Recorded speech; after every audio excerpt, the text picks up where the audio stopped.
2:40। চলুন বন্ধুরা, আপনাদের সাথে আজকে আমি লাঞ্চ মেনুটা শেয়ার করে নিচ্ছি। আজকে আর খাওয়াটা আপনাদের সামনে দেখাবো না। এই যে ভাত, এক বেলার ভাত করেছি আজকে, দুবেলার ভাত নয়, কারণ রাতে একটা ব্যাপার আছে সে কারণে। আর কি করেছি চলুন দেখিয়ে দিচ্ছি। এই যে সিম বাটা, শীত শেষ হতে চললো, শীতের শুরু, কোনোদিনই সিম বাটাটা খাওয়া হয়নি, তো সিম বাটা, মেয়ের জন্য শুকনো লঙ্কাটা ভেজে রেখেছি, রসুন ফোড়ন দিয়ে সিমটা বেটেছি। আর হচ্ছে এই যে ধনেপাতা বাটা, ধনেপাতা বাটা পোস্ত দিয়ে আর একটু ওপর দিয়ে আমি সর্ষের তেল দিয়ে রেখে দিয়েছি। ধনেপাতা বাটা এটাও শীতকালে প্রথম খাচ্ছি।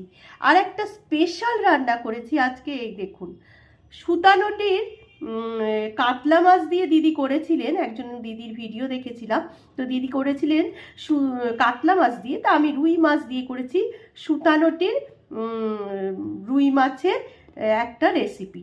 যদি রেসিপিটা জানতে চান তো আমি বলে দিতে পারি কিভাবে আমি এটা রান্না করেছি, কমেন্টস করে বলবেন যে রেসিপিটা লাগবে কিনা।